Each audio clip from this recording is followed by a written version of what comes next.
This week, it's the biggest episode of the year. It's time for the Pixel Parents Game of the Year 2025.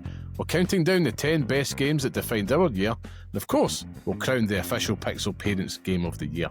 So get comfortable and join us as we celebrate another amazing year in video games. All this and more on this week's Pixel Parents Podcast.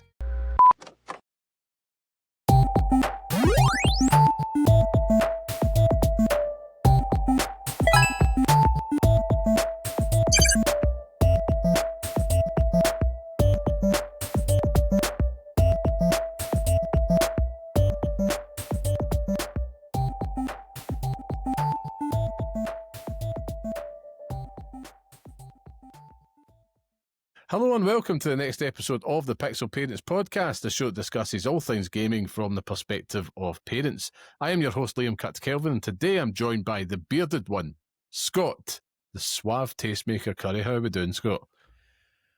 Warm, I'll say that. All the juice and the sweat and my screen just suddenly fucking blinded me. All the juice has just been, kept in. I am the turkey at Christmas now, just so juicy and moist. Someone. I am, and I'm moist for the Game Awards. My excitement for it has slowly been building. I'm keen to kind of. I think the viewers will probably know where our heart lies in terms of the games that we've chosen for this year. But I'm excited to get into some difficult conversations with you, because I'm a bitter person, Liam, and I can't stand losing. So we'll see how that goes. We'll see how it goes, yeah. I mean, I should also add, people that are listening at this point, a big Merry Christmas, because this episode will be live during that wee Christmas week when time is forgotten and you become celebrations and leftovers. It's a wonderful time of year. It's said it is the most wonderful time of the year, so indeed. I'm a big fan of fucking being fat in Christmas. And yeah, it's farts. Yeah. Listen, it's the one time of year we actually get to just overindulge with no judgment. If you were doing it any other time of the year, it's like, do you really need that wee extra biscuit? It's like, no, I'm going to have that with a block of cheese, and that's it. You know what I mean? And a beer. A whole block of cheese for one biscuit. Yeah. I find that interesting, though, like, when the kids come along, and it totally upended we all have our little rituals at Christmas, don't we, right? And, this is a game of the year show, so this is ritualistic in itself, but I always remember, like, having to redo and build back up the fat, lazy bastard element of Boxing Day. That's taken years to get back to that point, so, yeah, something I'm very proud that it's still there. I look forward to being in a cheese coma by the time this episode goes live, but, yeah. Excited to be here, Scott. We've made the effort. We've dressed up. One smart and one absolutely mental. I have to say, Scott totally surprised me at the start of this show. I was like, yeah, we're going to do the thing. I made sure my camera was off for like the longest time and then just suddenly showed up and it was great. Just like, yeah. I'm here with a suit on. A suit that's probably a few sizes too small. Like if I move the wrong way, I'm going to burst out of this thing like fucking Lou Ferrigno. So I'll just won't move for the whole episode. Yeah, I'm going to have to unbutton something here because it's slowly strangling me. But yeah, I suppose we should get some housekeeping at the door before we just get straight into it, because this is a special episode, one that we thoroughly look forward to. But of course, this is the Pixel Parents Podcast, the weekly podcast by parents who game for those who do the same, where each week we discuss all things gaming whilst raising little ones. Now, every Friday, you can listen to See Your Old Dads Talk video games on YouTube, Spotify, and Apple Podcasts. So please subscribe to us on YouTube if you're not there already, so you don't miss these mugs. And if you want to be part of the podcast, come say hello. Share your thoughts with us at pixelparents.bsky.social on Blue Sky, or write to us at pixelparentspodcast@gmail.com. If you want to support the show, please join our free Patreon so you don't miss an episode, chat with the community, and get bonus shows all for free at patreon.com/pixelparents. And if you're not there, leave a wee 5-star review on your podcast platform. Share this podcast online with your friends. Whatever you choose to do, that really does help us out. So, of course, thank you to everybody that joins us each and every week. A little bit different this week. So, with that out of the way, Scott, let's briefly explain our Game of the Year process and get to it. Now, as part of the Pixel Parents Game of the Year process, we have a panel of judges from the biggest names, and I'm joking, we don't. It's just me and Scott. It's just a representation of our tale, our story in gaming in 2025. Indeed. We use a little bit of math, though, don't we, Scott? Math and points attribution to keep it fair. Pretty much, aye. There's an algorithm, as Liam says. He's the smart one that's come up with this, the numbers game, and we fire it all into this, and then it tells us what our game of the year is, and then we have an argument over the rest, and the rest is history. That's it, yeah. But it's a gentlemanly debate. I have to say, this year's one was easier than last. I can't even remember our game of the year last year. It was Final Fantasy VII Rebirth. So it was, aye. So it was. I had to check beforehand. But it was. I remember more deliberating last year. It felt a little bit more civilized this year, but we looked at it and it was actually. It wasn't representative. It wasn't our individual-ness, but it tells the story. And you put it so well last year, Scott, and I think I'm going to pinch that for this year's, but it really does tell the story of our podcast over the past year, which is lovely.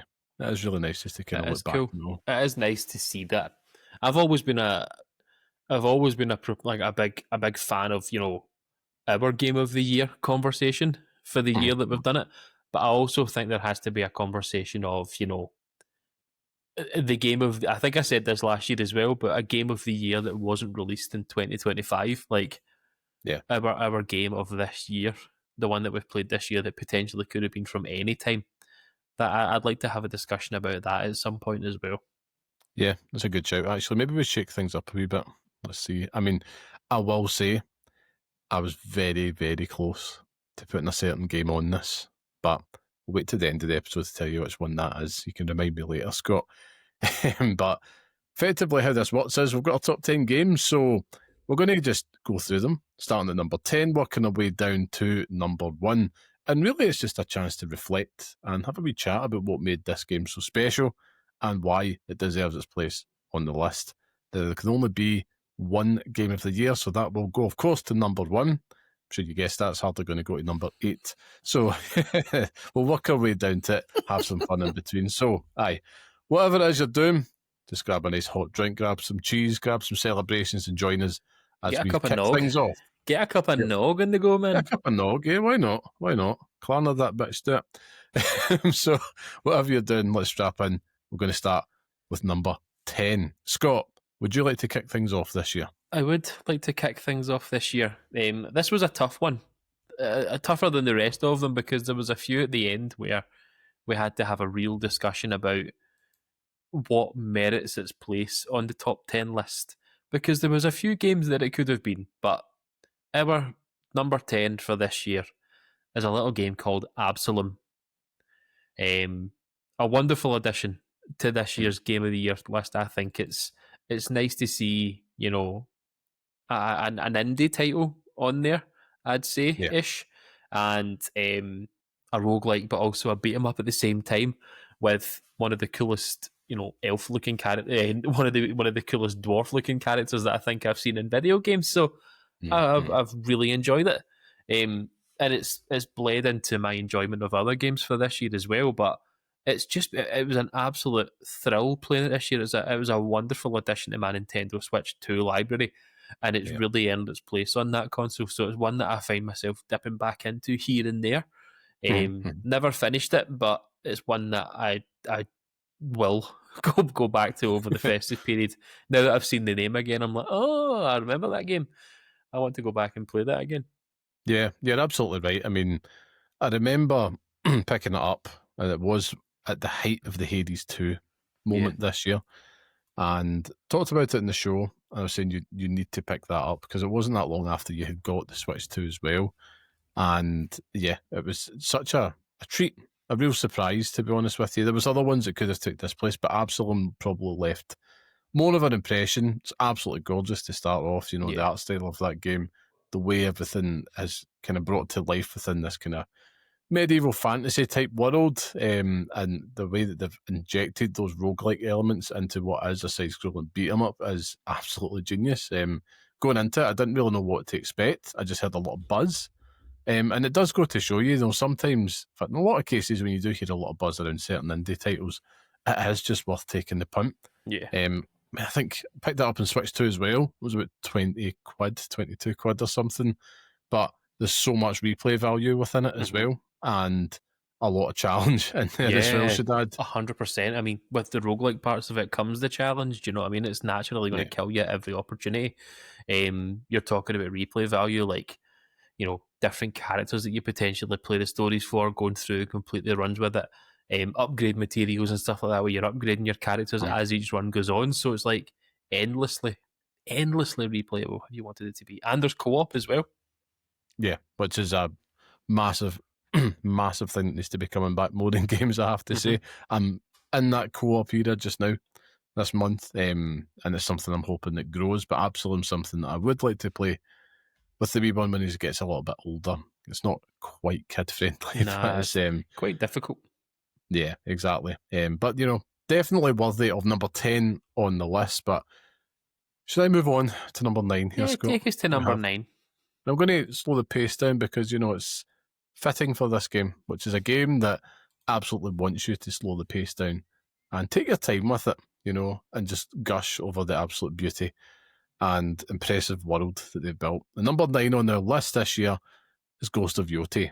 A worthy addition, something I'm really glad it featured on the list. Something, if I'm honest, I didn't think at first would feature in the top 10 before I played it, which sounds daft because that Sucker Punch bring the quality, but it had the problem of being a sequel, and a Sony exclusive sequel at that, which is usually more of the same. Now, in fairness, Ghost of Yoti is more of the same, but it's delicious. It's like you're getting a second helping, but it's even better than the first. And within that, all it's really guilty of being is a sequel, but it's a fantastic sequel. This is a fantastic video game that, taken in its own right, on its own, it is. I mean, I gave it 9 out of 10 when I played it this year.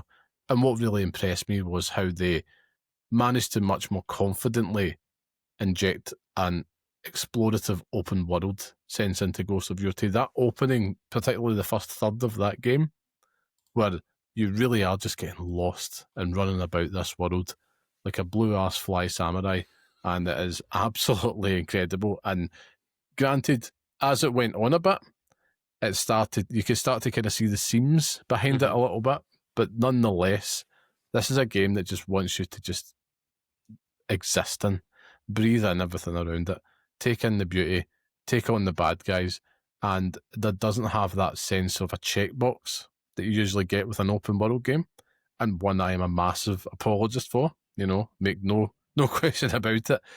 But Ghost of Yoti managed to circumnavigate all that, and it wasn't anything particularly fancy. It just said, listen, players, we're going to minimise everything here, off you go. And there's something over there that's going to draw your eye, we recommend you go to it. And that's really what every open world game, I think, wants, and Ghost of Yoti pulled that off fantastically well. And it's one that I'm very, very glad made their top 10 this year, to be fair. It's so, in terms of the numbers that we, like we're talking about our algorithm, it's not a game that's on my list at all. So it rated so highly on yours that it earned a spot on the list completely because you've put it so high on your list. It's probably the only game this year that I regret having not played already before this conversation, because I reckon I'd be with you on this and it'd be higher on the list, to be honest with you. It's one that I see snippets of gameplay for, I still see trailers for it, and I'm like, oh, it's coming, man. It's coming. Santa's going to drop that baby off, and that'll be over Christmas. But I'm very, very excited for it. And as you say, I think we look at sequels and games that can be quite iterative on their sort of their counterparts in terms of what they actually do. Like, you're talking about the same year that Assassin's Creed Shadows came out, and it's obviously building off the success of Ghost of Tsushima. But the point is, it's doing what it does really well, and the steps that it takes to sort of improve on that is also good. So, it's not a bad thing. I think people look at that as like a sort of dirty thing, but it's really not. It's and it's not good. It shouldn't be viewed. And you're right. I think we probably as gamers are quite guilty of that. We'll put our hands up to it. It almost like knocking a few points off sequels at times, especially the ones where it's like it's so good it's not really surprising you, but that takes a lot of effort to get that. Mm-hmm. Yote does feel better than Tsushima, though. For me, it was a better game than Tsushima, and I loved Ghost of Tsushima, but Yote was absolutely fantastic, and one I'm really excited for you to get your hands on. And I should say there are games here on this list. This is the beauty of it.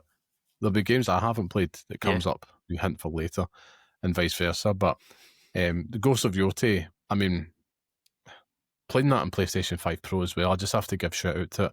It was one of the very few games that you play it and you're like, I'm glad I have this machine. Like, it runs like an absolute dream. I think it's going to be something that you, in particular, Scott, are going to just really vibe with. I think just a game that's not rushing you, and it's like, just take your time, man. I think after your Red Dead journeys, that's something I think you're in the mindset for just now. Like, you're not really wanting to just blast through stuff, and it's been a busy time. You know, busy time of year, busy time for games. I think something like that coming along at the right time. I think, you know, day of recording, what you're saying right there, so a busy year, a busy time for games, has never been more apt. Exactly. And that's all I'm saying about it. Yeah, what is he talking about? Go back and listen to 2 episodes ago. Yeah, but yeah, I'm so glad that I managed to give time to Ghost of Yote. Special shout out to Atsu as well. Yeah, it's I'm forgetting the actress, the voice actress. I was trying to remember her name, Erika Ishii. Ishii. Yes, Ishii, sorry. And what a fantastic performance! She gave personality to a protagonist in a game that badly needed one. Yeah, and it's very subtle. Very subtle. It's not like she's cracking jokes and she's like, you know, I don't know, like a Marvel type hero. It's just there's just enough there and just enough of that kind of cold rage within her that just gave her more life than Jin Sakai. Especially in comparison to Jin, it's like night and day. Yeah. So that's good. Yeah, I can't wait to play it, man. Can't wait to fucking play it. That's it. Well, in the meantime, you want to give us our number 8, Scott? Yes, regretfully. So number 8 on our list goes to an early game for this year. One that Liam 100% vibed with, and I maybe not so much. But that game is a little title called Blue Prince. Yes. What's it? Divisive is probably the word that I would use to describe this in this context between me and you, but also in terms of the entire industry. You know, I've never seen a game so driven by hype and been so let down by it personally. You know, but I can't fault it in terms of, you know, the interest that it garnered from the world, and people were obsessed with that game for the 2 weeks that we had it for. Do you know what I mean? Like, people were absolutely feral for it. Even to when, you know, I didn't get to Room 46 because I'm silly and an idiot, right? But I just couldn't be bothered with it anymore. However, it was watching YouTube videos of people who have made it to Room 46 and are doing all the other things as well, like all the other daft challenges and different puzzles and stuff like that as the game continues on. It's like it's a Shrek game, Liam. We've coined this on the show before. It has layers upon layers upon layers. That's going to be the new genre, Shrek gaming. Layers. But it's just, I think that given the popularity of it, given that it tried to do something different, I think that it stood out from the crowd that way.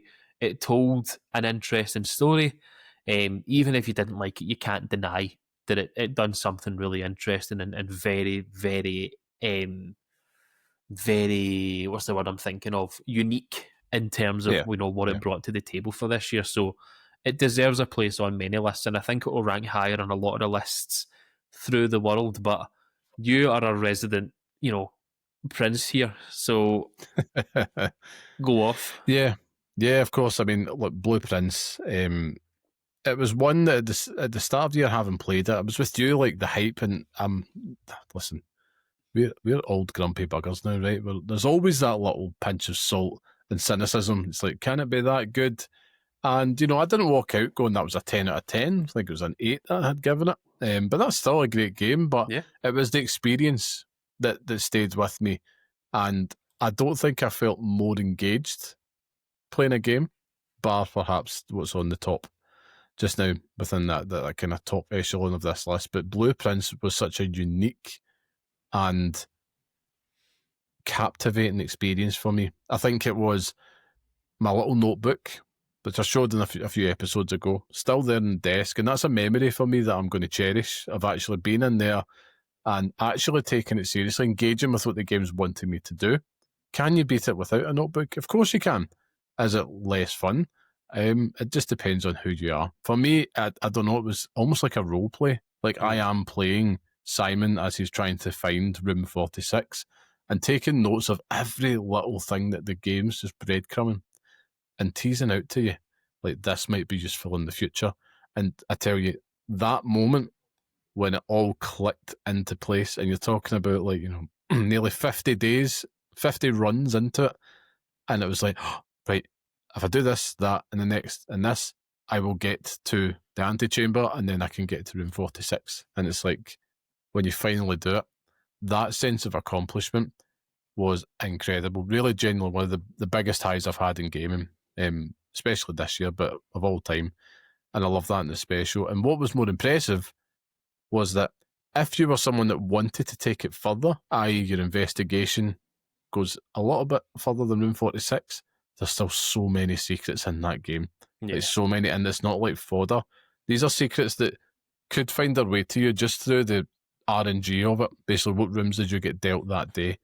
And there's things in there that I've not seen, and that's so, like, no two playthroughs will be exactly the same. So something else that I appreciate. So it makes that experience feel a little bit more unique to yourself. And unfortunately, in your case, like, it's not going to vibe with everybody, but I totally respect and understand that, because having gone through it as well, yeah, it will be polarising. So I'm not wanting to overhype this, but I will describe my own experience with it. But I will add the caveat: you're either going to be, there's a 50% chance I think you're going to vibe with it, basically, based on this podcast. But it's something that was special, unique. I am carrying the torch for it, hence why it's on this list.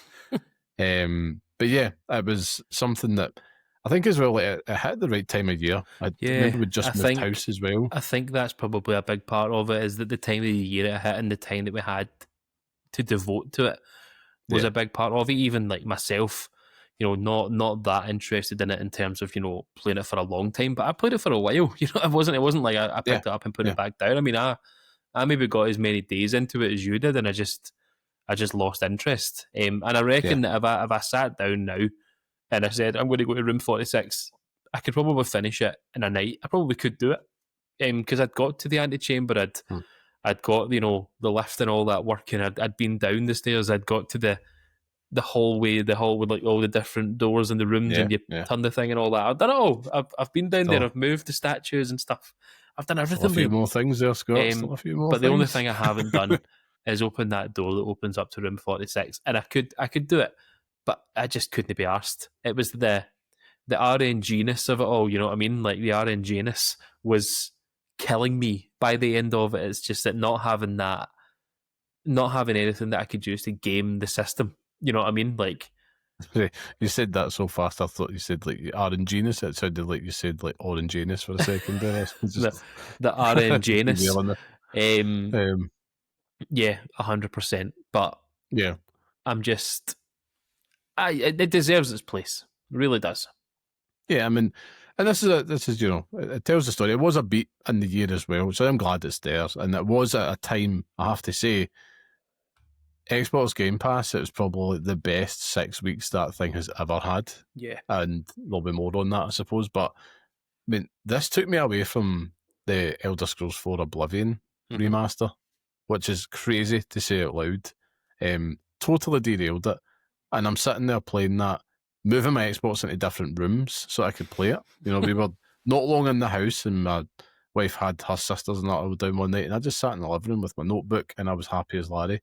And I did just to sit and listen to podcasts and all the rest of it, and just take my time and go through it. And it was such a much needed chill experience after it was a bit of a whirlwind moment as you're settling into a new beat of life. But Blueprints, I mean, that end as well, it hit, you know, it hit the emotional beat, and worthy number 8.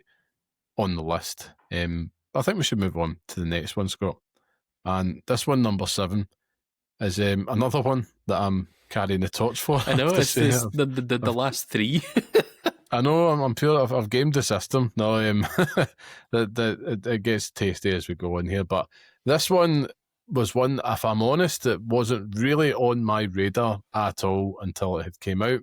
And it just goes to show you the benefits of engaging with the gaming community, listening to other opinions, listening to reviews, listening, more importantly, to the community on your Blue Skies, etc., or muggins such as ourselves, anyone, but the beauty of a taste-making opportunity.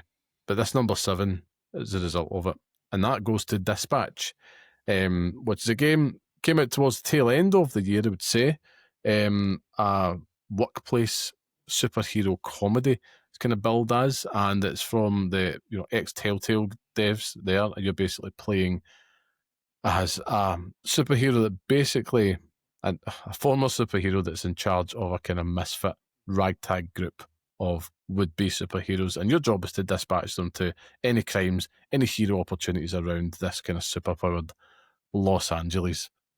But that's not really the be-all end-all. The reason why this game shone so much was the story that it told, and the characters, and the deep bonds that they make, but also the attachment you make along them in that journey. It's 8 episodes, so it's an episodic game. You played a Telltale game before. You know what you're in for here. I gave this a 9. I stand by that. I think it was absolutely wonderful, Dispatch. And it ended up being one of probably my favourite narrative games experience since Life is Strange True Colours. And that's high praise indeed. And I have to say that's all down to a lot of the performances in there, particularly Adam Paul and Laura Bailey. And I forget the guy's name. Commissioner Gordon from the latest Batman film. You're a forget his bastard. name. I know. I've just went I'll total blank. I'll Google it while you're thinking it, right? Google it. Isaac from The Last of Us. God, so annoying. You can see him. You can hear him. I can literally see his face. Yeah, I hate that when you're listening to a podcast and the people are like, a game with, footballers in it. It's like, I know. FIFA. Screaming FIFA, in the car. Fucking idiot. Fucking hacks. Right. But yeah, I'll Jeffrey Wright. Jeffrey Wright, of course, the Watcher himself. Jeffrey Wright, there's talent for days in this game, and it's so comfortably put together. The slight downside is it probably feels more like a TV show at points than a game. That was my thoughts. However, what a TV show if that was to be the case. And I think from the context of our little podcast here, Scott, a lot of busy gamers listening, tuning in, Dispatch is something you need to have in your radar. It's 8 episodes. It's 45 minutes to an hour tops for each one of them. You can play this and enjoy it at your own pace in bite-sized chunks, something that definitely I appreciated on behalf of myself, but also for our audience as well. But it is it's such a fantastic story, and I can't wait to see if we get more from it. They'd be daft not to. It's a special new IP is born here.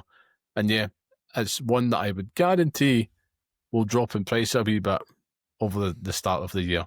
And if you see it there, pounds is worth every second. And one that I'm dying, hoping and praying that Scott gets his hands on, because I know he's going to enjoy it. I'll enjoy it.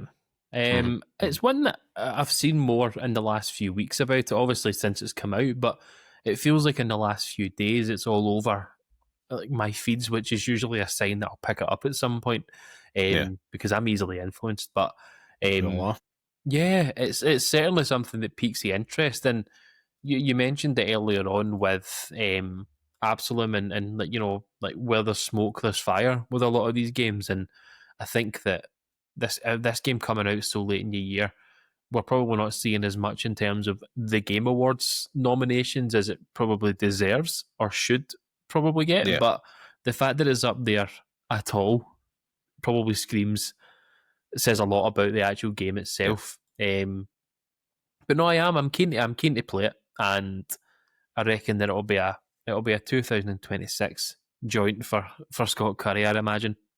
Yeah, it sounds daft, right? But I think this game would have probably been, it's like a perfect January game. Yeah. Just something as you're we're all meandering through the month. We're just not really wanting to be back at work. We're all feeling fat, all the usual stuff, skin, shite. But then something like this comes along to just be that welcome distraction. And I think what I really appreciated was how they were so able to create a story about the characters, the narrative beats where you do quickly care and get so involved with the relationships between these characters.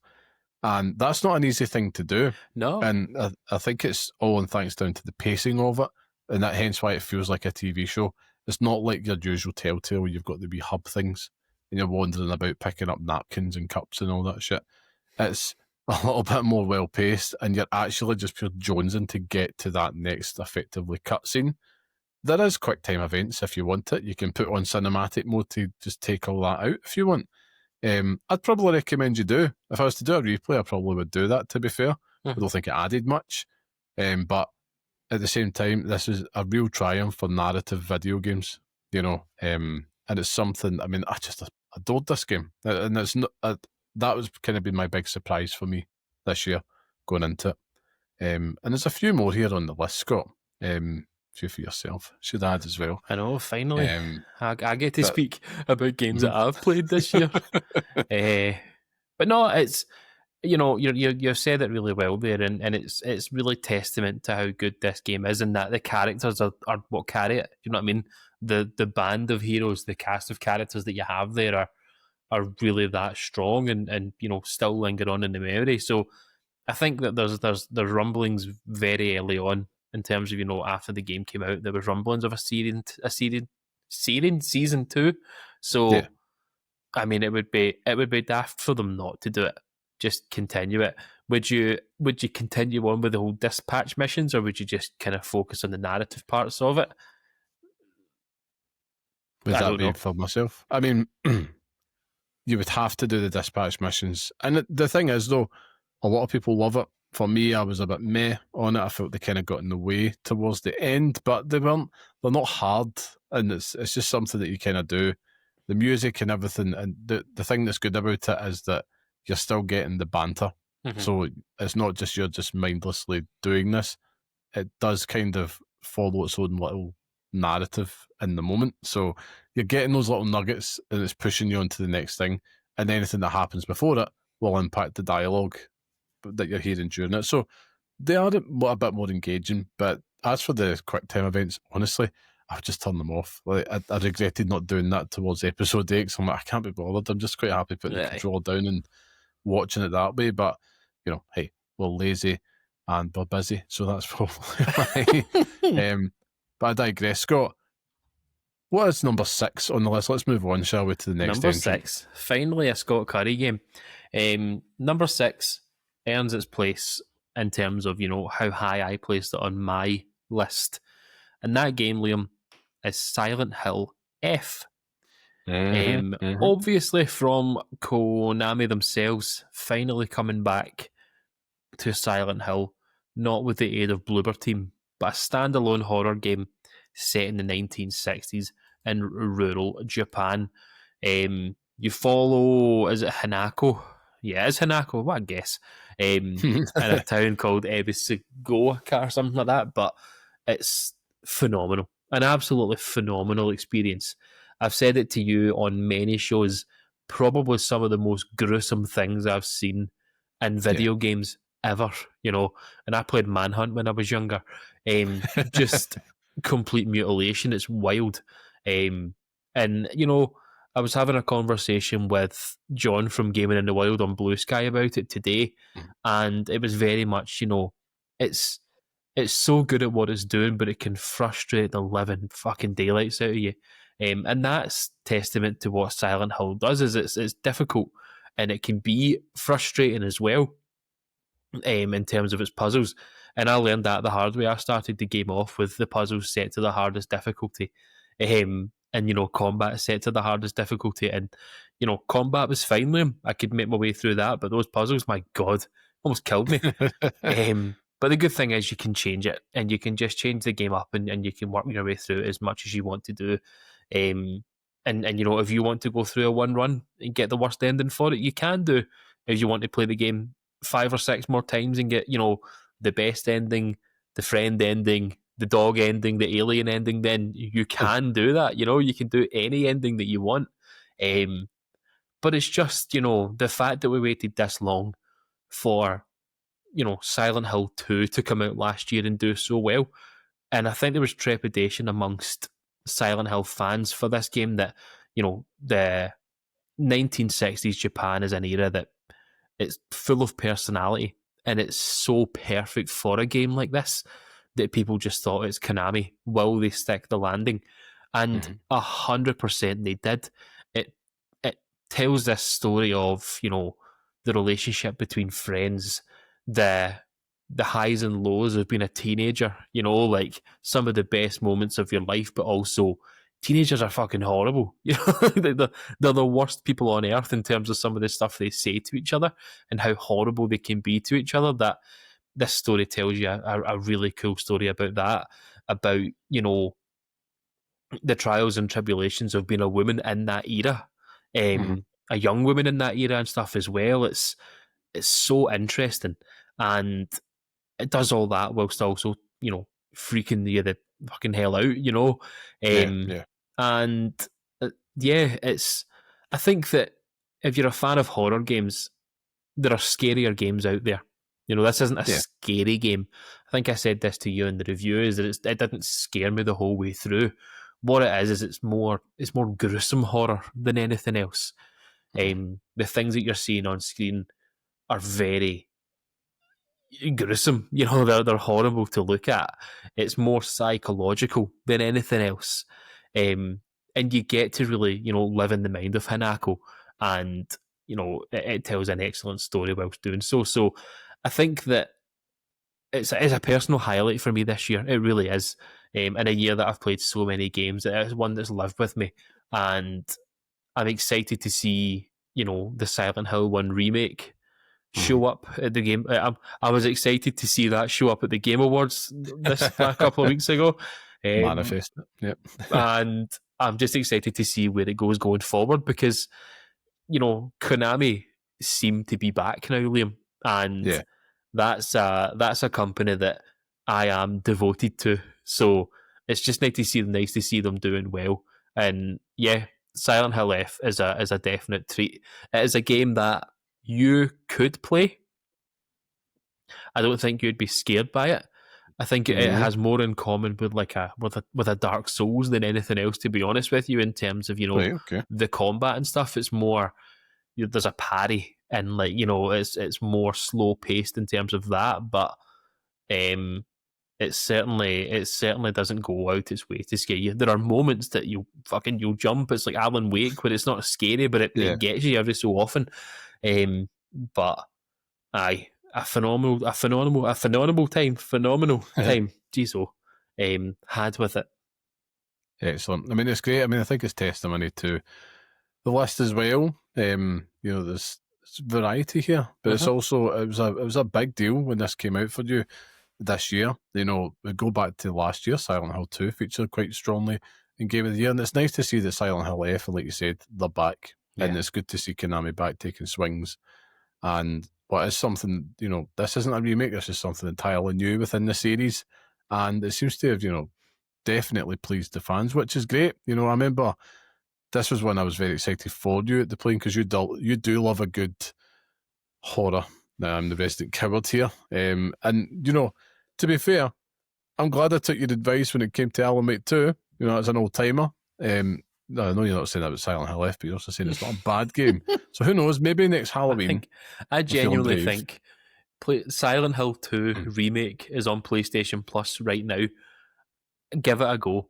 It's genuinely fucking brilliant. It improves everything from the first, from the original so much in terms of, playing it and understanding it and making your way through it, that it's absolutely worthwhile doing so. So I'd recommend that first.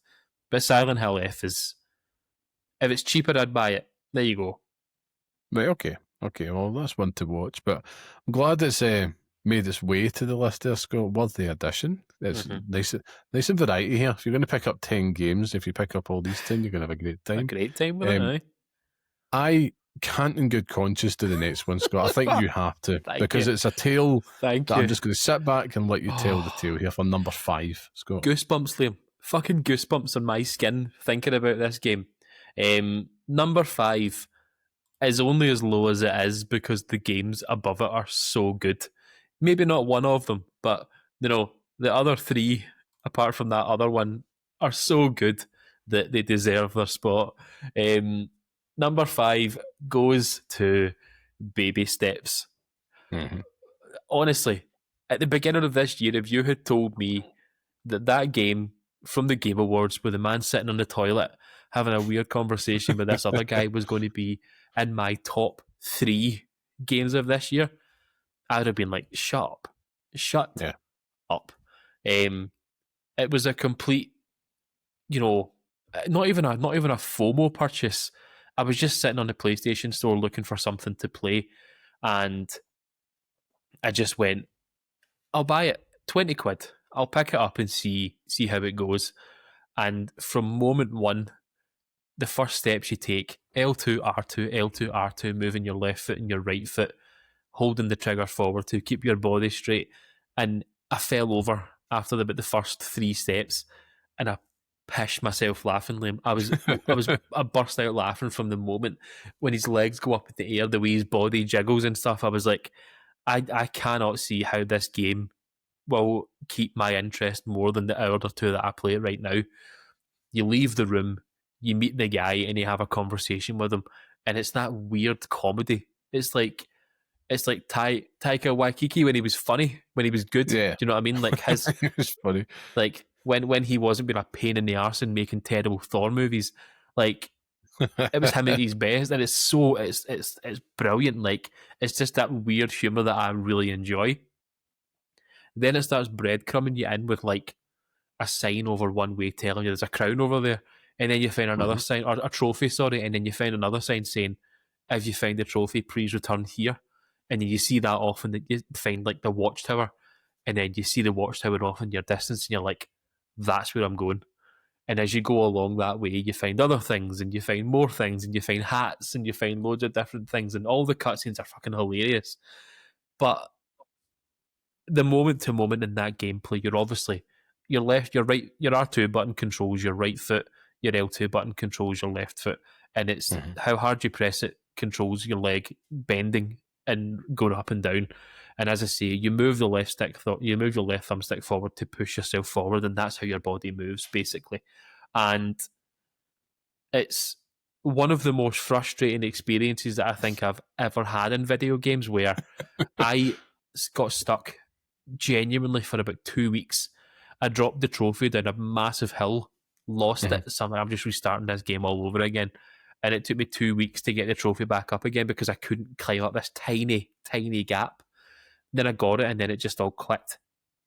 I've had some of the funniest fucking moments in video games this year, maybe even of all time, just in terms of the way that the character acts. It's so funny.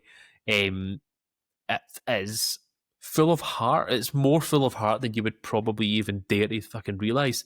You obviously play as the main character, Nate, who, it's an isekai, Liam. So you get sucked into this TV, you get sucked into this world, and basically you live there. And every so often it cuts back to the room that you were living in, and the parents have just changed it. The parents of Nate have just changed it into like a home gym or something without even realising that he's gone.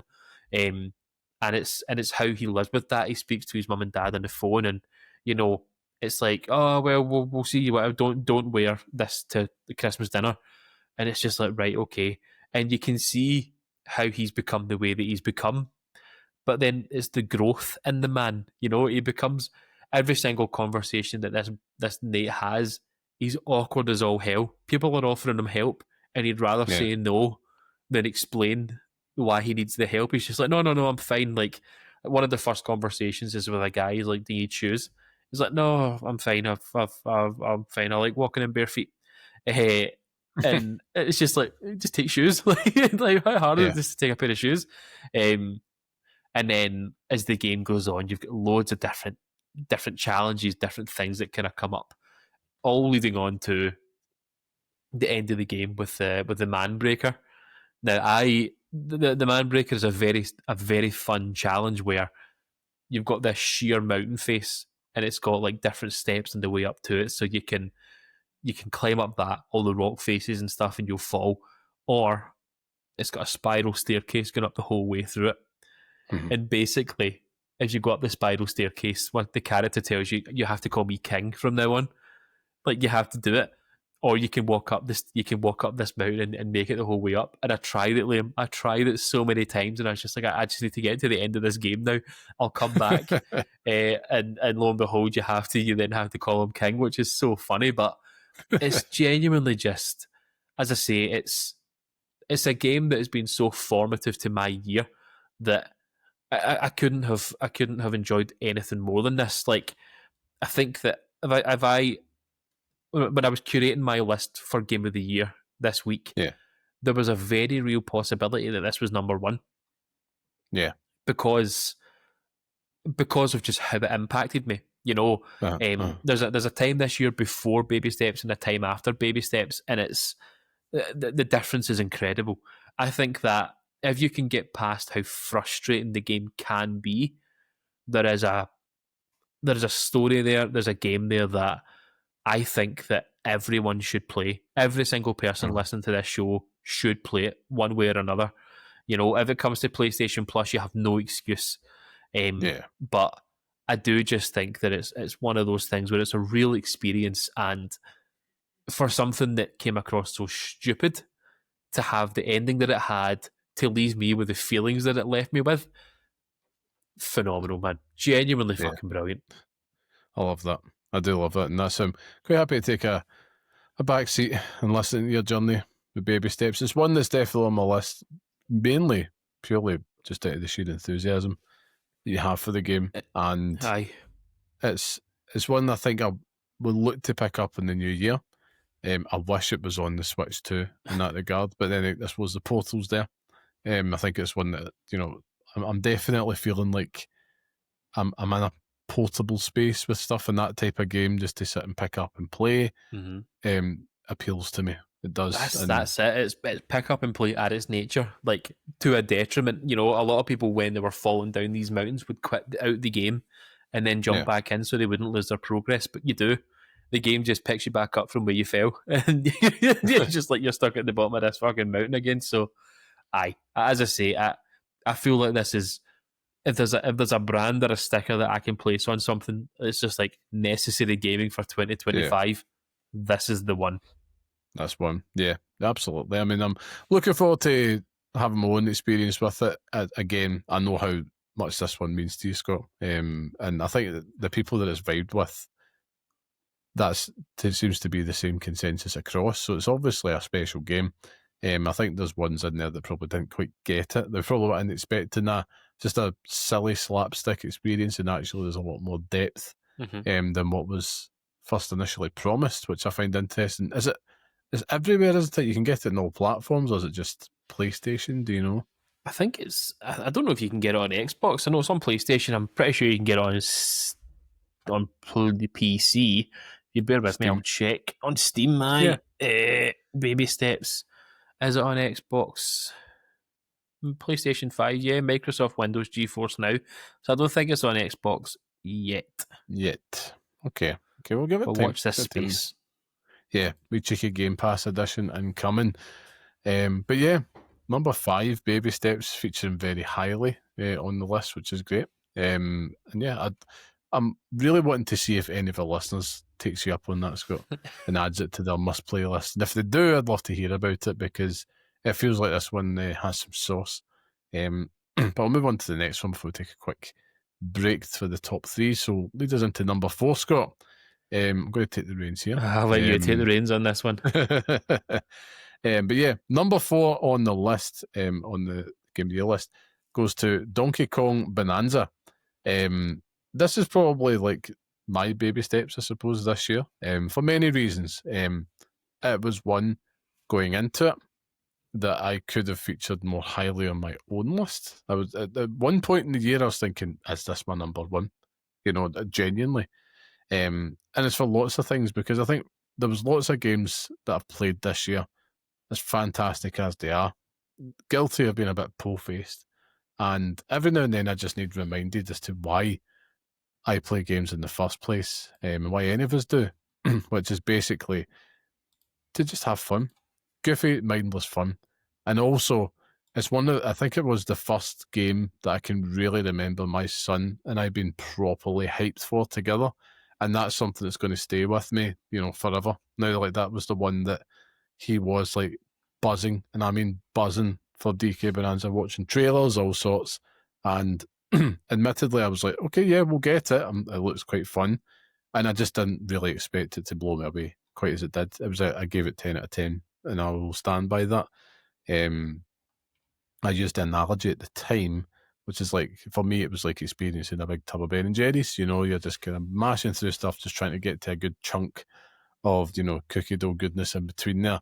And the tale that it takes you on that journey, where you've got little Pauline with you, and some of the some of the twists in that. No, not at all. Nintendo spoiled that for us anyway. They shouldn't have, because it would have been such a moment, even though we all kind of knew what was going on anyway. But the tale that it takes you on, by the end of it, you are satisfied. You have hit the highest of hype highs, and you're like, yeah, DK's back. And seeing how my son views him, I get why they've changed it up, because it's a DK for a new generation. Unfortunately, the uncomfortably smooth DK that we know from the DK64 days and before is gone. And this DK is way more kind of modern Nintendo, and I've thoroughly enjoyed it. It's their DK, and the way it's almost like it's like Wreck-It Ralph meets the Incredible Hulk. This game, Ultimate Destruction. That's the best way to sum it up. And I think if you've got a little one there, and coming back to the ethos of this show, it's one that you can enjoy playing together, because you can just go on. They're not going to have like big, massive, frustrating boss battles or obstacles. You can just go on and smash the living daylights out of stuff, which in a post-Minecraft Fortnite world, I totally get, because they understand that that's what they have to appeal to for the little kids. And for big kids like myself that just wants to go a big daft idiot ape and smash things up, and he shouts banana and power myself up, it's great. It's mad as all hell. The Odyssey team clearly know what they're doing, and I look forward to seeing what they do next. And the DLC just made it even better, but I'm not including that in this. It's the DK Bonanza base edition. But unfortunately, this is another polarising one on the list, because Scott the Tastemaker Curry hates it because he doesn't like nice things. It's not that. It's really not that. I can see. I can't deny the enjoyment that everyone had for this game, because it was a moment in time where, when it was out, it was the biggest thing on earth, and it completely usurped Mario Kart 1 World. Like, people forget that this game fucking exists now. So, and now we're looking at that game as if it was the worst game ever made. But with Donkey Kong Bonanza, first of all, let me just put a pin in my statement for 2 seconds. Listen, if this is what they're going to do to all these Nintendo characters because we want children to like them, listen, fuck that. Donkey Kong was fine the way he looked. He was absolutely fine. And what they've done to this man is fucking incredulous. I cannot stand it. He was fine the way he was, and he was a gorgeous, gorgeous ape. And I just think he looks ugly now. But, the less said the better about that. For me, I can see the bones of something good there. I can see that there's something enjoyable there. The music that I've heard so far, great. The fact that it runs well on the Switch too, also great. The fact that you can literally, punch anything that exists, also fantastic. But it's just not a game that's vibing with me. I don't want to get into it again, because this is where we celebrate these games, and I think that it deserves its spot on the list, kind of considering the impact that it's had, and the fact that it is introducing Donkey Kong to a younger generation of fans. Yeah. However, it is also, it's maybe something that in 2026 I'll come back to us and say, "Do you know what? Everyone was right about Donkey Kong Bonanza. It's true. Everyone was correct." But it is just, I'd have rather a Mario game. Do you know what I mean? I'd have rather they brought out Mario again and done something with that. But they didn't, and this is what we got, and that's absolutely fine. Yeah, I mean, listen, if you had told me at the start of the year we're going to get a mainline Donkey Kong game and you're going to give it a 10 and you're not getting a new Mario game, I'd have said you were on heroin or something, but here we are, and it's, it's not some mad drug-induced dream. We're here, and it was great. It was good, and man, for the longest time, just cutting about the house, just kind of saying banana. And those sessions, just sitting playing with my son, to this day, he still sits and he will batter that game. And do you know what?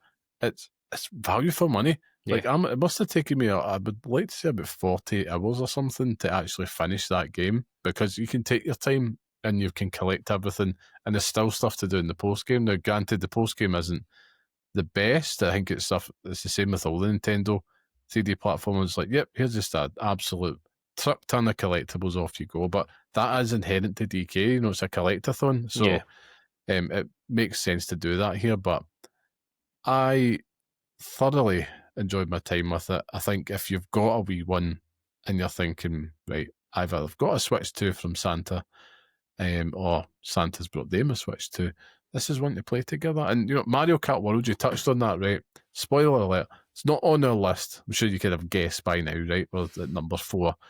But it's weird because people do seem to just be like, that is the worst game ever. And it is, unfortunately, all coming back to that price. And, DK Bonanza has come and ate its lunch as if it was just a, lunchbox full of bananas. But yeah, I can't argue with you, Scott. It's like DK Bonanza was a much better time, even though I think you'd find fun in the both of them. But if there's one game you'd pick up on that Switch 2 to play with a wee one, it's that. And if it's one game you're wanting to just play and enjoy yourself, it's that. And that's why it's number 4. That's why it's on the list.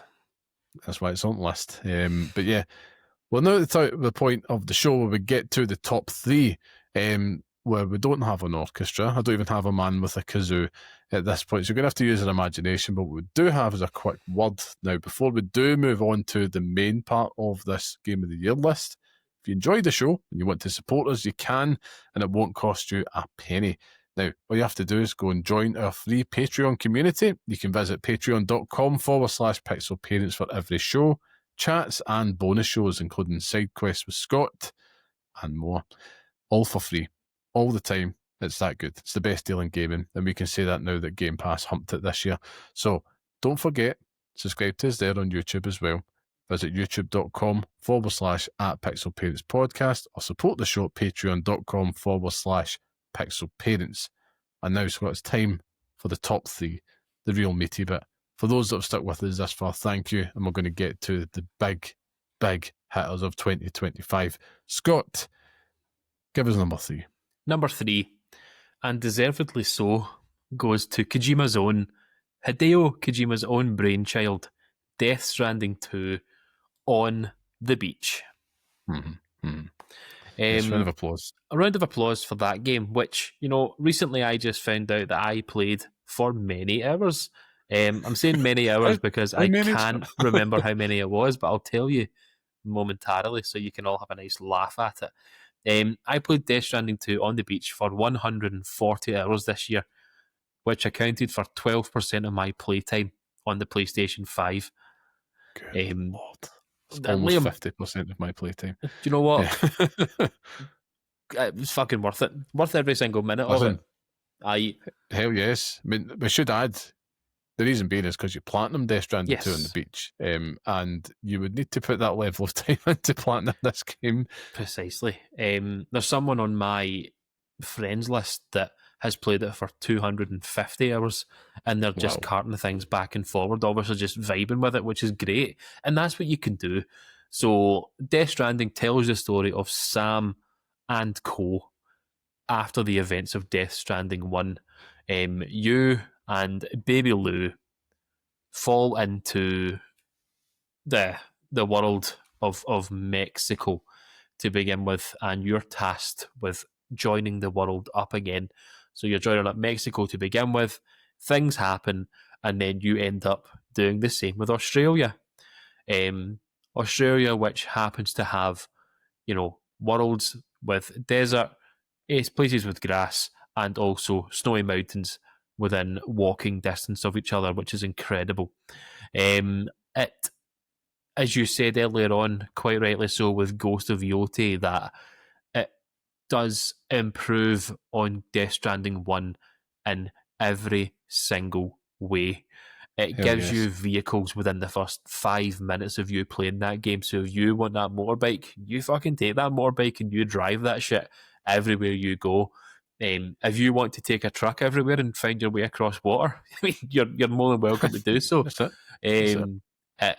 It, the difference in it is fucking night and day, and that is not Yeah. just gameplay; it is looks, everything. When you look at Sam's face in Death Stranding 1, it's weird. It looks good, but it's weird. But in this Mind game, blowing, it bro. is fucking. That is Norman Reedus.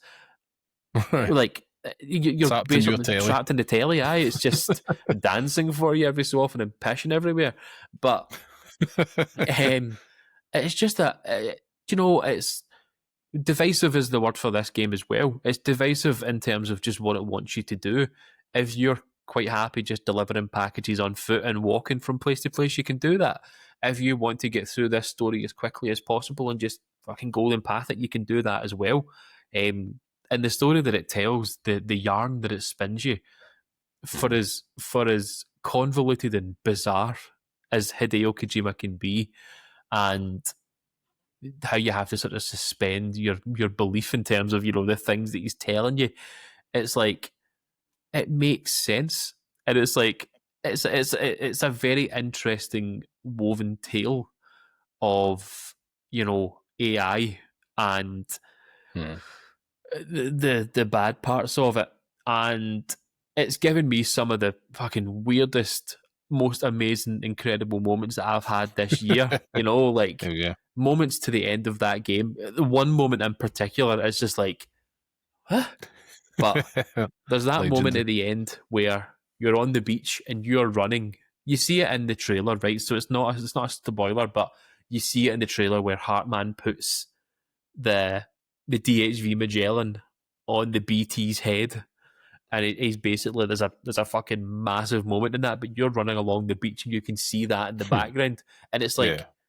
I've never been so sure that I've wanted Hideo Kojima to make something Star Wars in my life. Like, I've just Yeah. Yeah. this is fucking incredible. But it's just amazing. With the highs come the lows, though. It's like you can have all this crazy bullshit you're talking about, you're talking about all these characters, all the mad relationships they have. Elle Fanning and how she's mental as tomorrow.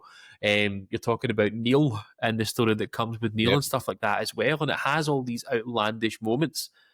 But then when he gets into his bag where they have their more personal relationships with each other, it's something that over the course of time he's developed this nuance with it, which I really love about Hideo Kojima. With, he can take you on this fucking weird journey where you're like, yeah, bridge babies do make sense, and the chiralium crystals and everything else in that does make sense. Of course that would Yeah. make sense. Printing things, but it's also just there's a heart there. The story that the story you go through with Neil is incredible. Like that character is fucking amazing. Sam through the game as well, what you're living through with Sam and sort of what happens with him as well. It's like, ow, my heart hurts. But it's a game that if I hadn't platinumed it already, I'd have replayed it immediately. Like I love Death Stranding 2, and the only reason it's not number one on this list is because of the two games that are above it. It's just like are better experiences in the whole for me, but it's just an incredible undertaking and not one that I could recommend to everyone. And that's the problem that I think it has, is that you couldn't recommend this to random guy on the street, but it's brilliant, genuinely brilliant. Yeah, I mean, in the lead up to it, we were talking about it last year, we knew it was Death Stranding 2 had become for a while, and the conversation that always sticks in my mind was I was trying to explain how I felt about Kojima, after Death Stranding, because I felt like he was overindulged and let off the leash too much, and he had to find the substance again over the style. And that's the one thing he's most guilty of, because he can be a little bit,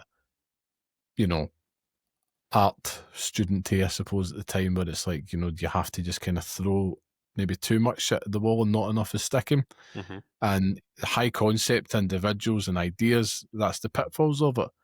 But Death Stranding 2 achieved that. He found the fun again within Death Stranding. This has more in common with the Metal Gear Solid series, particularly 5, than anything that he's did in a while. Particularly Death Stranding 2, it almost kind of, the thing it was most guilty of was I felt that it forgot to have its own fun at times. Mm-hmm. And it took too long to get there. No, there wasn't in there, but it just took too long. And you could see he was getting closer to it with the director's cut, making more additions to it, trying to remember to cater to all different types of play styles. I mean, you can play Death Stranding 2 like a glorified combat simulator if you wanted to as well, which was crazy. Not something I expected going in. You mentioned the vehicles being available to you from the start. There's somebody like me, the original Death Stranding, I really liked the walking about part, but over time I was just like, I just want to speed things up, and it took too long to get to that. This one, I was surprised, pleasantly, that it's like the game is actively like, if you want to go do it, that's fine. We're not going to sit and waste your time. If you want to just kind of blast through this, off you go. And you're not going to, because the game's absolutely stunning. And mentioned it with Yote. This is one, if you have a PS5 Pro, I mean, immediately, from the second this game gets off the ground, you're like, oh my God, is that real? Like, it's some of the most photorealistic, like, imagery you'll see in video games. And I'm with you, man. Like, I totally agree with everything you said. Like, it was about the story, the characters. It was a much more pleasantly nuanced and reserved story, despite that, I'm not going to argue here. It's weird as all balls, but for Kojima, as we know, he manages to find a groove here and tell a story in his own clumsy, lovable way about the state of the world and these individuals and what they're going through. And you can connect with that, and it's, there's nothing quite like that feeling of playing a Hideo Kojima game when he's hitting. And that's what this game was. It came out in the middle of the summer, and it was an event, and it was something you were just very much looking forward to, breaking it down by the chapters. I didn't feel like all the things that annoyed me with Death Stranding, I was able to easily, and the game's actively giving you tools and pass around it, so you don't have to indulge the bullshit if you don't want to. And I know some people might be listening, it's like, well, sounds like you're kind of just wanting to get rid of, there's a lot of bullshit in this game and you're getting rid of it. Yes, but it's the same with any other game. Things like BT fights, couldn't stand them in Death Stranding, but Death Stranding 2, I could literally just like, see you later, pal. Yeah. Nope, I'm just going to get straight to the meat here and not be arsed with all this weird, spooky tar monsters. Aye. The thing with that, though, is that even those fights, with the improvements that they've made in Death Stranding 2, are easier to make your way through as well, is that you're better equipped to deal with them. You're not just throwing fucking piss and blood at them the whole time. It's there is actual things to do, and it becomes more of an event. There's a fucking Pokemon mini game halfway through the game. You can also play Tony Hawk in the game as well. Do you know what I mean? Like, it's many games in one, and it feels like, as you say, with Hideo Kojima, it's just throwing every single thought he's ever had in his brain into making weird shit. And that's why I love it, Liam. That's why I love it. Yeah. I mean, he is, one of the kings of systemic gameplay. That's what's it's found its fun within that. He's taken all the lessons he's learned through the years, and it's great to see, and it's made me very pleasantly excited for what he's got next. I still don't think OD is a real thing, but we'll see. He's come out. He's come out recently and been speaking about it. I know, but that we'll see. Something's got to give, Scott. Something's got to give. But I digress. Death Stranding 2, a massive congratulations. Indeed. A worthy third place on the list here. And that brings us to number 2 here, Scott. It shares that in the name. But this number 2, just going to get straight to it, goes to Hades 2. A game that finally made it to its first full version 1.0 this year. First proper release on Nintendo Switch 2, even though it's been out on PC since last year in early access. But we're going to count it as it this year. It's the first time we managed to get our lovely handsome mitts on this game, Scott. And my God, what a fucking game Hades 2 is. I mean, something that absolutely commanded commanded your attention, you needed to play it, hours would melt past. And the fact that it was on Nintendo Switch 2, a bit of a masterstroke by Nintendo to get it on there, because I could imagine if you're not playing it there, you're probably someone with like a Steam Deck or some type of handheld PC. But I wouldn't want to play this in any other way. Like it's just a perfect portable game, and the fact that you could have the option to dock it, switch to play it the telly for a bit if you wanted. But this was like a portable obsession, and it's all because the gameplay was absolute butter, Scott. That's the only way I could describe it. Pure calorific goodness straight to my veins. They improved on that original every which way to the point where I struggle to play Hades now, the original, because I've tried to do it since playing Hades 2, and it's like, it's just not Hades 2. Mm-hmm. You know, I'm sorry. Grace, you're just not my anyway, so I'm going to have to stick with her now, and that's it. You know, if you want your hit, that's it there. For those that maybe are uninitiated, Hades 2 is an asymmetric roguelike action game where you're effectively taking on the role of Millennium, and you're basically getting your boons by your family of the Greek gods as you look to fight your way through the underworld and beyond to the surface levels and up to Mount Olympus. It's a fantastic story, fantastic game. Yeah, filled and oozing with sexy characters. What more could you ask for? So sexy. It's disgusting how hot they've managed to make all these characters, and it should be illegal, to be honest with you. But it's a game that it was just my reflection in the just, Switch screen. I could just see my bald head shining. It's something that, you know, was probably a legitimate draw for me to get a Switch to, was to play this. And I do not regret that purchase at all, especially for this. And, you know, we've spoken about it with a few games on the list, iterative. And with Hades 1 to Hades 2, the differences are massive.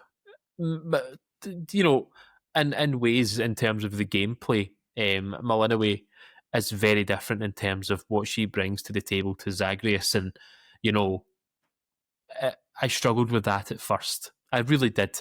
I didn't really enjoy it to begin with, but then as the game went on, as you start to pick up boons, as you start to, you know, meet the Greek gods and the cast of characters that also sort of you meet on the other side of that, it's a phenomenal experience.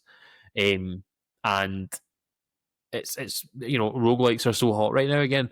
It's just incredible, man. The only criticism I have of this game, because I played it for a million years, I've completed about 400 runs in terms of each area, underworld, surface. I've done everything that needs to be done, and the only thing that bothered me was the ending. The ending didn't stick the landing for me, and that's the only criticism I have for this game. I think it asks too much in terms of what it wants you to do to get to the end game. I think it's like, it tells you, oh, we need to do this, and now you have to do it. It's like, fucking hell, right? Come on, fuck. But that's a minor gripe. And there's also, you know, post game content and stuff as well, and it continues on what Hades done before. You've got the challenges and stuff like that. You've got the list of things from the fates that tells you the things that you need to do, and then it's things that you categorically will do as you play the game. And you're actively working towards that. All the weapons and stuff that you get, I think, are welcome as well.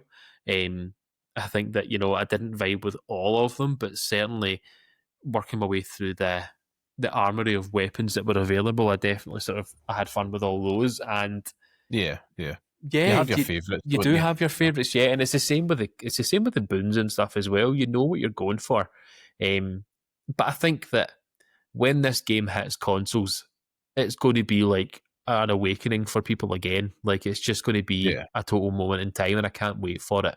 You know, you shouldn't have to go and buy a Steam Deck or a PC or a Switch 2 to play this game. I think that it's a masterstroke for Nintendo, but it's completely fucked everyone over because people were buzzing for it. And I think that they might be a little bit bitter about this, but it's definitely worth its place on this list. I've also just thought about one game that has been omitted from the list completely, Liam. We'll have time for that, Scott. At We'll the have end, time. no, and you haven't even thought about it either. Well, when we get to the game of the year first, and then we can keep that Go little for it. reveal for Go the for end. it. Can I say the game of the year, or do you want to do it? Yeah. No, you're going to do it, but I want to just linger in Hades 2 just for a little bit longer here. Just because I want to just give a shout out to like the audio design in particular on this game, because it is absolutely, like, it just took it to the next level. The original Hades, particularly the soundtrack, but the way everything weaves together and forms part of the gameplay. There's one section in particular in Hades 2, which is just one of the highlights of the year. Yeah. Related to a build up to a certain boss battle, and it is absolutely fantastic how it just weaves in so subtly, and before you know it, you're actively almost participating in the score. And yeah, it was such a Cheshire Cat moment. You know, you're grinning ear to ear playing this game, and that's the thing that impressed me most, because Hades 2, if you were to describe it to somebody, you should by all means go, that sounds pish, pure repetitive, I don't want to keep doing that. And that's what makes or breaks a good roguelike. Whereas this, it's just not how you're thinking. No. You're retreading old ground for hours on end, but it does feel different. It feels kinetic, and it just feels like, do you know what, I'm going to experiment. I'm going to encourage you to do it. Yes, you might pick the same weapon, but you're not going to get the same boons every time, you know, and there's things you can do to maybe try and game it a little bit to help you, as you do get with most roguelikes. But there's so many ways and paths that you can endlessly effectively replay this game to your heart's content. And I'm with you. It's going to be a moment when it comes to PS5 and Xbox. It'll happen next year for sure. Let's face it, they'd be daft not to. And it gives them another beat at that point. You know, there could be Game of the Year editions and whatnot. Who knows at that point? But yeah, it's a very special game. One that if you do have a Switch 2, or if you've not picked it up yet on PC, you'd be daft to not treat yourself at this festive period. But yeah, Scott, that leads us to the big moment. The then. big And moment. Yes, of course, I want you to bring us on home. Tell us the game of the year for Pixel Parents. I think this was probably the most obvious of all of them, to be honest with you. A slam dunk since the beginning of 2025. And that game is Clair Obscur Expedition 33. And fucking rightly so. Magnifique. Yeah, it is. C'est bon. It is fucking incredible, man. If you had told me this game that we saw at one of these Xbox showcases was going to be game of the year for this year, I'd have been like, nah, okay, shut up. Even just looking at it from then, it looked great. And I remember thinking about it when I saw the gameplay for it. I said, oh, that's a bit of me, by the way. I'll have some of that. But as the game went on, and it's just like, you play that first hour, and I've never played the first hour of a game and been so sold on something quite as hard as this. It's incredible. It's heartbreaking. It does so much with so little as well. Like, we talk about environmental storytelling. This has it in fucking spades. It sells you on a story that you're going to play for the next so many hours, right? But you become so obsessed with what's happening and what's going to happen. It's like, oh my God. Like, you start to become familiar with terms of like the gommage. And it's like, what the fuck is a gommage? I remember playing it being like, what the hell is that? And then you see it happening. It's like, that's a gommage. And then solitary tear running down the eye. And then you start to meet all the characters, Gustav, Mael, Verso, Luna, CL, all these fucking people.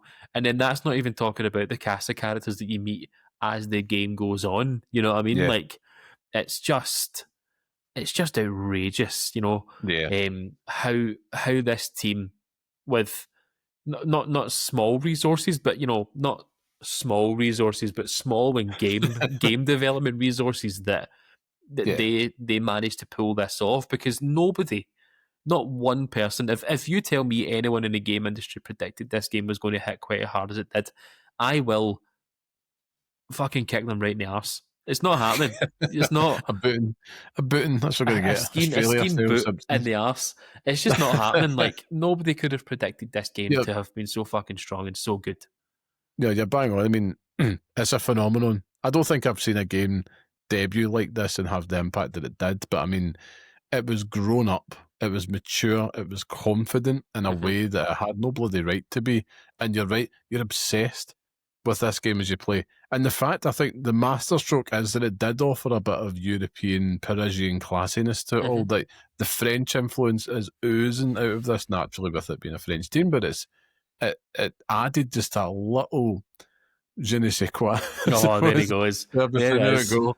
I had to drop Fantastic. it. But Fantastic. yeah, you're talking about characters that are now iconic Yeah. and the world building that they managed to get in there. I'm not really wanting to touch on the story points No, because it's because it's special and so good, and you you have to, should and you experience it. should experience it. Yeah, it's absolutely one of those games where if anyone tells you the ending of it, you'd Yeah, have to fucking just punch them straight in the face.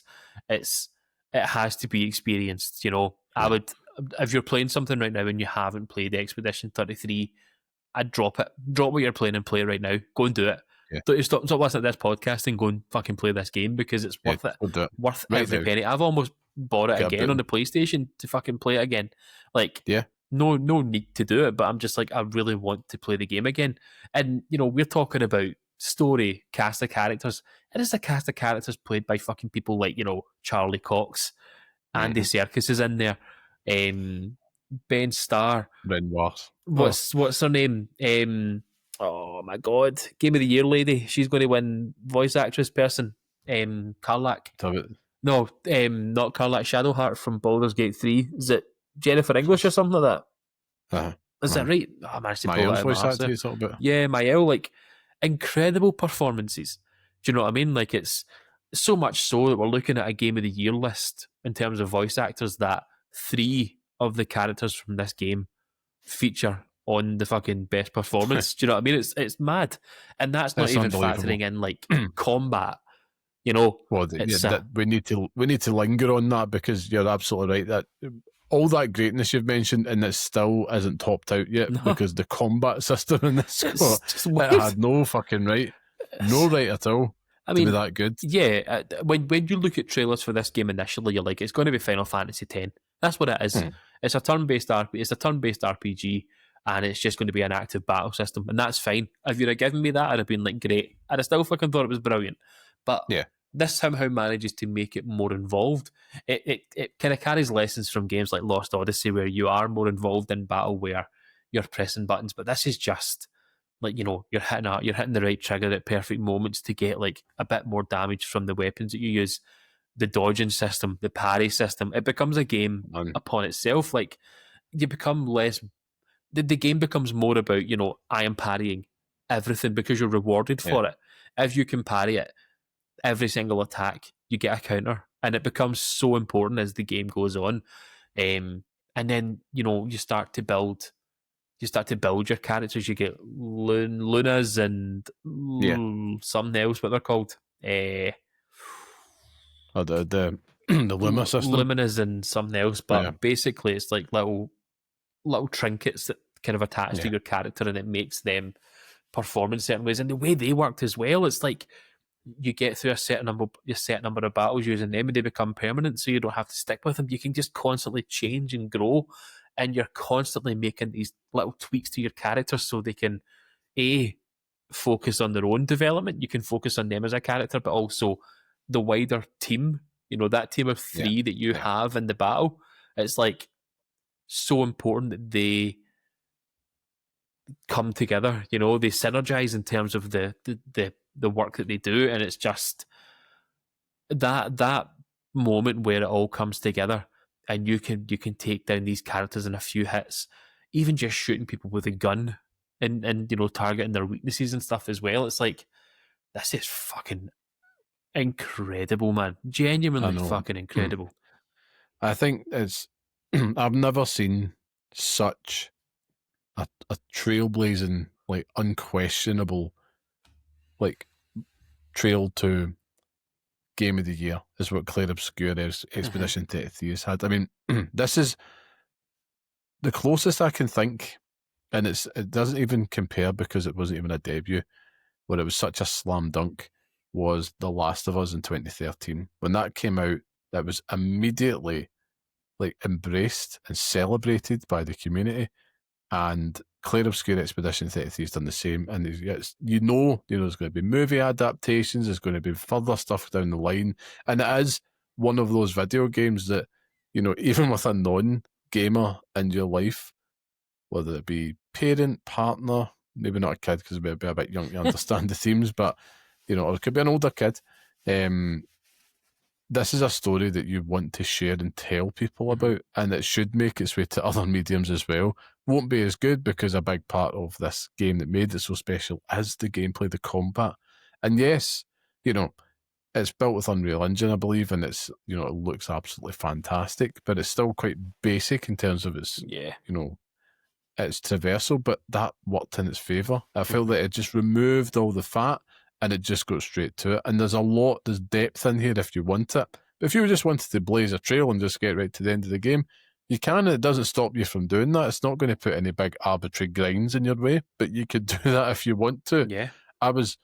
We were all so impressed by it, and it just was no question. Like, since we've played it, then I'll just speak for myself, but since finishing it, it's like, that's game of the year.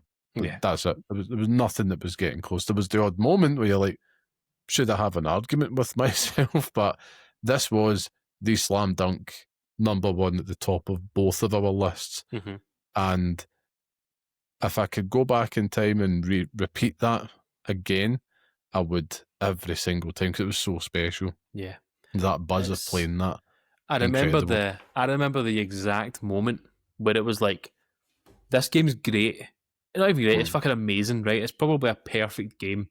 But there was a moment where something flipped and it happened and I was just like, this is game of the year. Like, there's no question. Any other game could come out and there's no question this is still going to be a game of the year for me this year. As I say, there was moments earlier on this week where I was like, it could have been baby steps. But in my heart of hearts, and it's probably just time and the recency bias that I have with baby steps. But with this, it's just, the minute I see this game drop below 20 quid on the PlayStation Store, it's getting bought and I'm going to play it again and again and again. This is up there with some of the best RPG games of all time. Like, this is going to be a game that we're talking about in 10, 15, 20 years as, all-timers. Games that I love, like Final Fantasy X, it holds a candle to that. Fucking more than a candle, it holds a whole lighter. It's just a flamethrower towards it. It's just incredible, man. And they deserve their fucking flowers. I know that people are going to be upset with how many awards they're going to win at the Game Awards because it's the most nominated games or how many awards that it has won at the Game Awards, but the people are going to be annoyed because there's an element of snarkiness in terms of the fan base, but it deserves every fucking thing that it gets for it. We're talking about a indie studio, a team of ex-developers with a limited budget, but a bigger team than we probably expect. But how do you define an indie studio as a conversation that's going to come out of this? But it's just an incredible undertaking, and I don't think we should be looking at it in that way. I think we just celebrate these games for what they are, and this is genuinely a fucking perfect video game, story-wise, combat-wise, traversal-wise, world-building-wise, character-wise, fucking the outfits, music. Well. Fucking not even touched on that. Yeah, it's just disgusting. And Andy Serkis is fucking amazing in it. Everyone gives flowers to Ben Starr and to Charlie Cox and Jennifer English, but I had a soft spot in my heart for Renoir. I fucking every single time he showed up, it was like the presence. This is fucking excellent. Yeah, man, like that's not easy to do for a brand new world, but you're so immediately obsessed and in it. Like, it's like they just got you immediately, and it was everything you've mentioned there hitting you at once and all putting its hooks in you at the same time. That's special, man. Like, that's we ain't going to get a Clair Obscure Expedition 33 for a while, maybe never again. It's something we should cherish. I'm with you. It is a little bit disappointing that the more praise that it received and the snarkiness comes out and it's like, is it an indie game? And it's like, we're clutching at straws here. Like, who cares? If it's a good ass game, you shouldn't put something on a pedestal or remove it from one based on if it's a AAA, AA, indie game or whatever. You're not winning any brownie points with me for that. That feels, I don't know, like it feels exclusionary. And unfortunately, it's David v. Goliath. Indie developers have a much harder time of it to get that praise and to get games out there into the mainstream, despite how good they may be. But at the end of the day, good is good, shite is shite, and great is great. And Clair Obscur goes beyond greatness. Like you said, it is quite literally, I agree with you, a perfect video game, and one that, thoroughly deserves its spot as our Game of the Year 2025. Felt like it was like the most easy thing to call, but it was with good reason. You can clearly hear we're very passionate about it, and I must admit, we've both had those moments where, like, is it? Is it? But we've seriously asked those questions. But ultimately, if that's the one, if you're saying somebody comes up to me when my friends like, is there a game that I should get for this year? I'm saying, just get that. Get that. That's it. We've got the other 10 there that we've mentioned, but just get that. You'll have an amazing time, and tell me what your thoughts were in the story afterwards.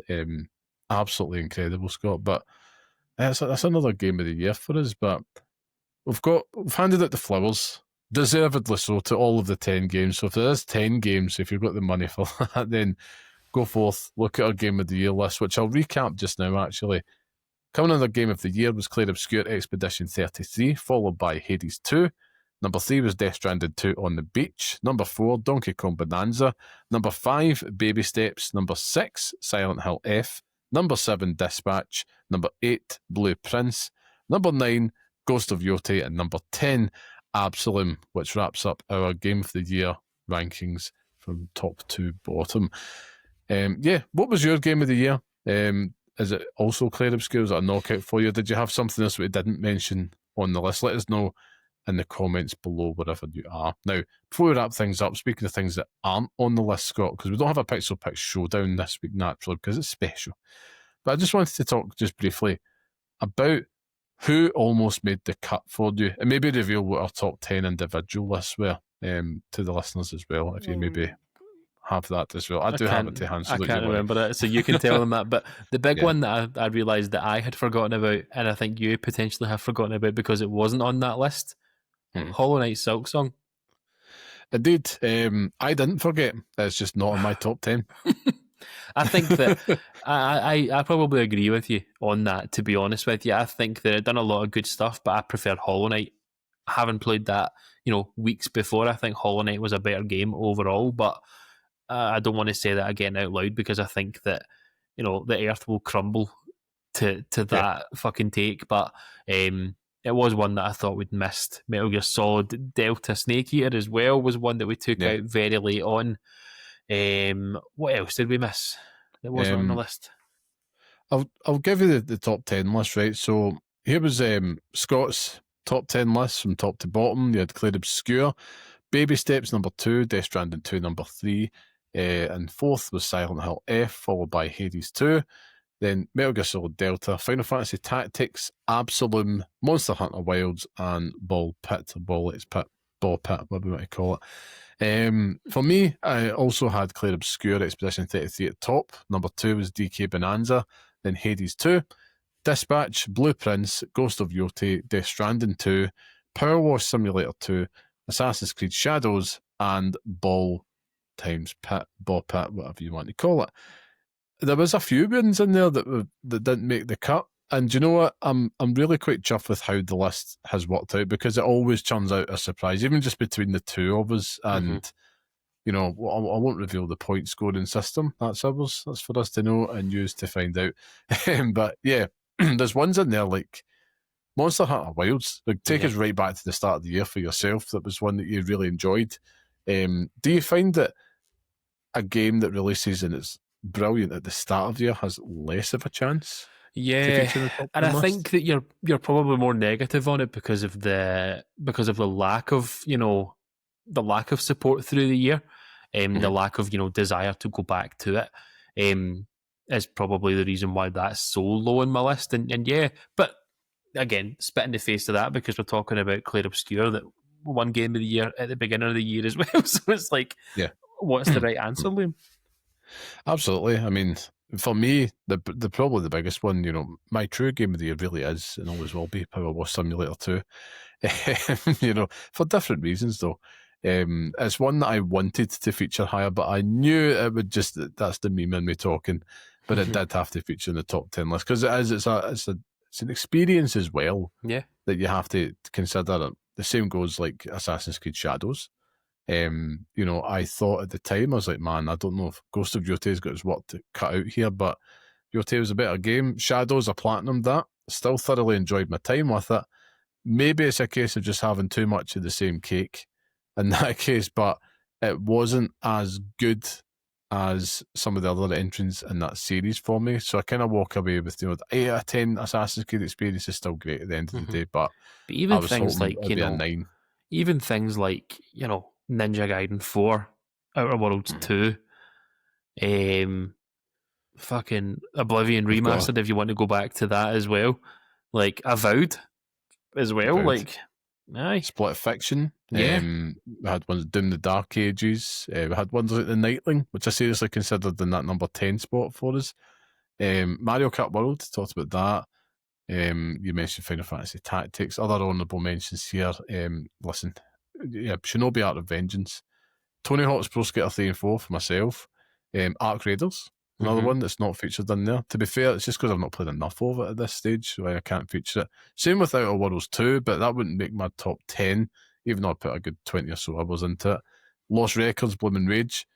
The ones that I know would probably have a different fighting chance if I'd finished them, or potentially. Metroid Prime 4. Octopath Traveler 0, hopefully, by the time this goes live, just get my hands on it. Scott Deltarune. It was well. It was a fucking close call. And I think it was ultimately just because it's not. I know it came out for Switch 2 this year, but it's been out for a while, so I couldn't be asking into that conversation, but it's up there. I mean, honourable mention for Deltarune. That's going to be the. I'll leave a wee spoiler here for everyone, but me and Liam always pick a game for next year that we want the other one to play, and Deltarune is the one for you, Liam. Oh man. Okay. Well, I might chuck one right back at you, which is also my honourable mention, because it was my number 10, and I changed it at the last minute because I shat it because it's technically not one that came out this year, but I still think it was within the window, and that was Indiana Jones and the Great Circle. Oh God, yeah, I suppose so. I'll finish it. I'll do it for you. Do it for me. But yeah, listen. All in all, man, as we wrap things up, I'd like to ask you, like, what did 2025 represent and mean to you as a year in gaming? What are you going to look back on this year? Has it been one of the greats? Has it been, just good? Has it been pish? What's the verdict for Scott Curry on 2025? I think it's been an eclectic year for me, more eclectic than ever before. I mean, looking at my list of games on my PlayStation Wrap list, looking at all the stuff from Xbox, looking at the games that I've played this year, it's been more eclectic than ever before. I've finished games this year, which is a big part of what I've tried to do this year, which is great. I think it's been a good year. I don't think it's been. I think there's been incredible games, but I've also think there's been incredible shite moments in the year as well that have dampened the experience. If I had to give the year a rating, I'd probably say it's an 8 out of 10 for me. But I mean, I've had fucking incredible moments this year. Platinum in, The Witcher 3, getting the Platinum Trophy on Grand Theft Auto 5, playing Stellar Blade, getting the Platinum on that for the first time, playing through Fallout 3 for the very first time, Outer Worlds again, spending more time playing games with the wee one as well, playing different games, playing a lot more Mario Wonder with her, playing games that I'll talk about or have already spoken about, in shows, I think. But there will definitely be more to be said about it. But it's been a good year. It's been a very good year. But I'd say that, failing all the shite that's happened, I'd say it's an 8 out of 10. Lovely, lovely. For myself, to answer the same question, probably a little bit higher. I'd probably say it's a 9, and it would have been a 10 if GTA 6 had landed. Aye. It's because I'm looking at all the ingredients there. I look back at that top 10, I look back at the honourable mentions, and eclectic's a fitting word, Scott, because I feel more than ever I've given a lot of different games I normally wouldn't have a go this year, but I'm also playing them in different I don't feel static this year. I feel like I've spread it across a lot of consoles, which I'm fortunate and grateful to be able to do so. And not just for the purposes of the podcast, but also just, whether it's taking my gaming to where I'm going, it's been a big theme. And it's something that I'm really wanting to continue into 2026. And I think it's just where we're at. Both of us, gaming's a part of everyday life for ourselves, but our kids are getting introduced to it as well. And I think just having those shared spaces and individual spaces and different types of games and opportunities to enjoy them alone or together, I think this year's delivered in spades on that. And it's delivered some of the most, poignant games moments that I've had in many a year. It was just missing that, Clair Obscure Expedition 33. I think to be in an all-timer 10 out of 10 list, it needs another game of that magnitude for me personally. And they're not that it was, there's a lot of 10s in there, but I think it just needed just one more. Something like a GTA or something that would have just tipped it over the edge. Something enormous, like massive. world-changing is probably what it required. I think that the disappointment of losing Grand Theft Auto at the last minute was a bit of a sickener. And all the other shite that's happened this year as well. It's just not been great for us. So that's the only reason why I say it's less than that. But it's been a phenomenal game. Fucking hell, I can't say that word.